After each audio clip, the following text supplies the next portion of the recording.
إليكم مرة تانية أعزائي المشاهدين لنستكمل الحوار مع الكاتب والمفكر الأستاذ عادل شعيب. بعدما عرفنا العلاقات التي يحددها الدين، وهي 4 علاقات. نسأل الأستاذ عادل شعيب، كان في مقال لحضرتك برضو على شبكة بالمرصاد الإخبارية على الفيسبوك، كان في عنوان عريض منشط أساسي بيقول: أول من دعا إلى العلمانية أبو بكر الصديق. فهو يعني في برضو بعض اللبس عند الناس، وفي بعض الناس فهمت الموضوع برضو بالخطأ، وقالت ان سيدنا ابو بكر الصديق رضي الله عنه وارضاه كان علماني، وكيف انه عرف العلمانيه وهي لسه اصلا مفهوم مستحدث هذه الايام او في العصر الحديث.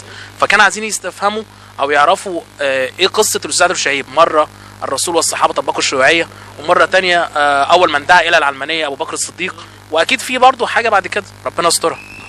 هو الناس متخيله مثلا انه ايه، انه سيدنا ابو بكر رضي الله عنه وقف: ولا ايها الناس انني ادعوكم الى العلمانيه. لا، المساله مش كده، فاهمني؟ اولا تعال نحدد الاول ايه العلمانيه. هي فصل الدين عن الدوله، اي حد جميل.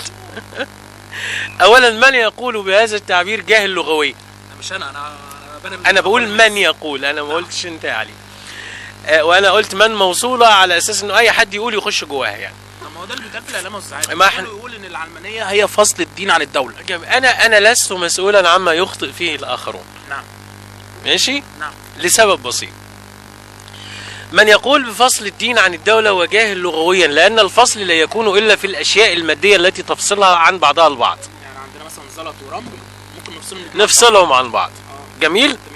كيف تستطيع أن تفصل الدين عن الدولة إذا كان الدين فكرة في داخل الإنسان ومكون في داخل الإنسان يتحرك مع الإنسان أينما ذهب؟ نعم.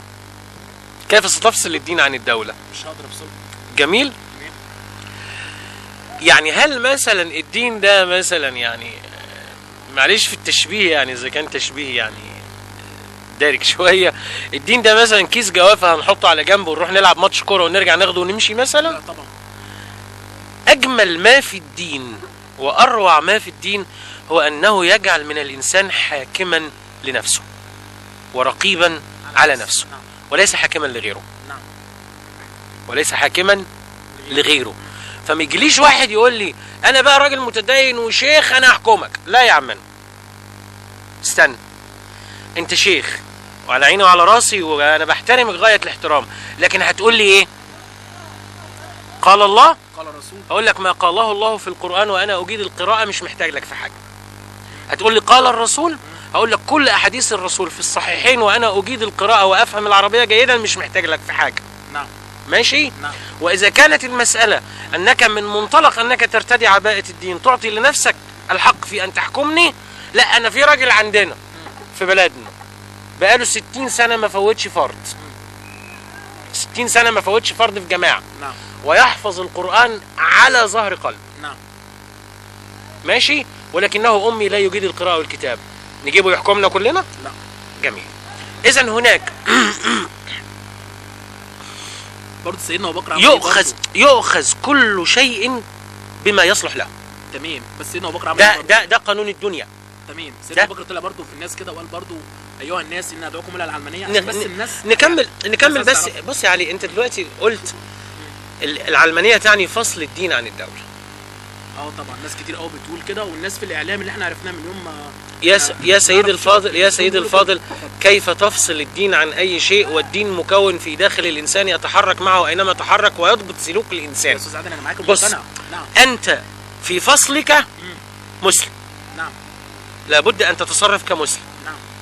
في عيادتك مسلم. نعم. لابد ان تتصرف كمسلم. في مصنعك مسلم. نعم. لابد ان تتصرف كمسلم. نعم. وانت تحكم نفسك، وانت الحاكم المسلم لابد ان تتصرف كمسلم. نعم. لابد ان تتصرف كمسلم، لا ان تفرض سطوتك باسم الدين على رقاب الناس.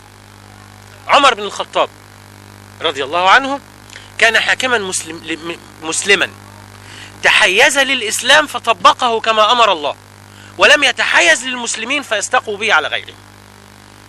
والدليل انه اول مشكله حصلت في مصر كانت ما بين مسلم ومسيحي. عمر بن الخطاب انصف المسيحي. احنا هنيجي بس لقصه سيدنا عمر بن الخطاب. اصبر، هنكمل. لا خلينا بس في موضوع ابو بكر الصديق. العلمانيه في معناها الحقيقي يا علي ابعاد رجال الدين عن العمل في السياسه. طب ده اللي كان معترف بيه في اوروبا، تاريخ اوروبا الحديث، ولا لا، حصلت حرب شديدة جدا استمرت فترة طويلة ما بين الملوك ورجال السياسة وما بين البابا. انتهت بانه ابعد رجال الدين عن العمل في السياسة لسبب بسيط يا علي. بص يا علي، الدين ثوابت، ورجل الدين يستمد هيبته من ثوابت الدين. اما السياسة فمتغيرات. اذا دخل رجل الدين بعباءة الدين في السياسة، شيء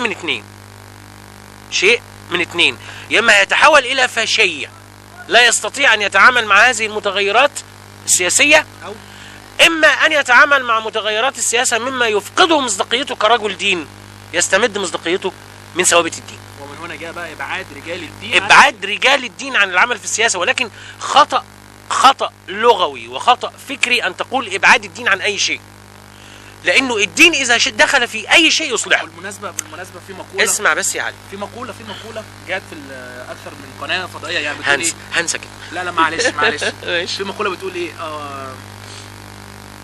سياسة في دين ودين في السياسة. الاصح ايه في العبارتين الاول؟ لا نصلحها بقى. هي كان قالها المرحوم العظيم البطل العظيم والقائد رئيس السادات، اسكنه الله في صحيح جناته، الشهيد انور السادات، انما قال لا سياسة في الدين ولا دين في السياسة.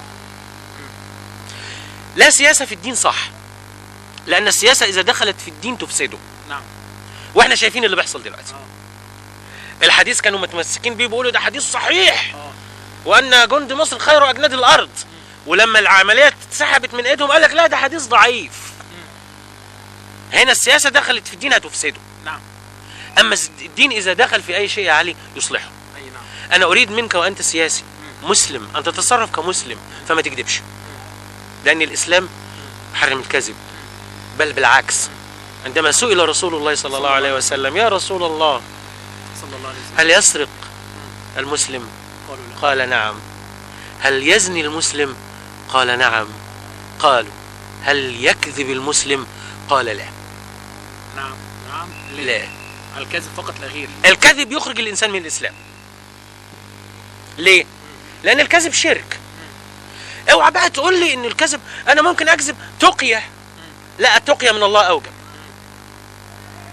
اذا كنت لا اذا كنت هتكذب علشان خايف مني يبقى ده شرك بالله. ازاي هتبقى خايف مني وتكذب وبعد كده تروح تقول على مدنة الجامع الله اكبر؟ معناها ايه الله اكبر؟ انه اكبر من كل الموجود ده. إذا كان ربنا سبحانه وتعالى أنت تقر وتعترف بأنه أكبر من كل الموجود، فإياك أن تكذب خوفا من علي وتقول تقية، لأن التقية من الله أوجب. طب عشان ما نبعدش عن الموضوع كتير، ما بعدناش عن الموضوع. أول من دعا إلى العملية، وما زلنا بص عند النقطة اللي خرجنا منها للتفصيلة دي. تمام. إنه لا دين في السياسة ولا سياسة في الدين.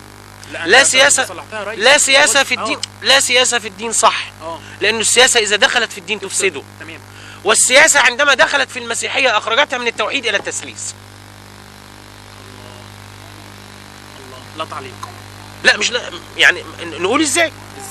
عندما شاهد المسيحيون في أوروبا، بطرس الذي ذهب ليدعو للمسيحية في أوروبا، عندما شاهد اضطهاد الرومان المسيحيين عمل ايه؟ فكر في حيلة سياسية، أنه أتى بالإمبراطور الروماني الذي يؤمن بهرقليس، أسطورة هرقليس، الرب السماوي والأم الأرضية والابن اللي نصه سماوي ونصه أرضي، وقال له المسيح كده هو ابن الرب من مريم الأرضية، زي ما هرقليس ابن زيوس من هيلينا الأرضية. فهي نفسها هي هنا دخلت السياسة فأفسدت المسيحية وأخرجتها من التوحيد. إذا دخل الأصل الصحيح في كل الديانات السماوية التي نزلت لا إله إلا الله وإبراهيم رسول الله، ده في زمن إبراهيم. بعد إبراهيم جاء موسى لا إله إلا الله وموسى رسول الله. بعد موسى جاء عيسى لا إله إلا الله وعيسى رسول الله. جاء محمد لا إله إلا الله محمد رسول الله. على فكرة أنا بشبهها بإيه بقى؟ بأنه واحد عنده كتاب داخل يمتحن فيه، ذاكر الكتاب كله وساب آخر صفحة، فجات له الأسئلة كلها من آخر صفحة، فطبعا مش هينجح في الامتحان. أنا بعتبر أن سيدنا محمد هو آخر صفحة في كتاب الرسل، اللي ما يقراهاش هيسقط في الامتحان صلى الله عليه وسلم.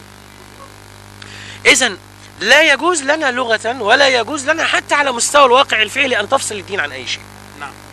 لأنه أنا أتحرك وأنا أحمل ديني وقيمي في داخلي، وآخذ كل تصرف من تصرفاتي قياسا على هذا المقياس اللي ربنا اداهولي اللي هو الدين. إذا فصل الدين عن الدولة خطأ.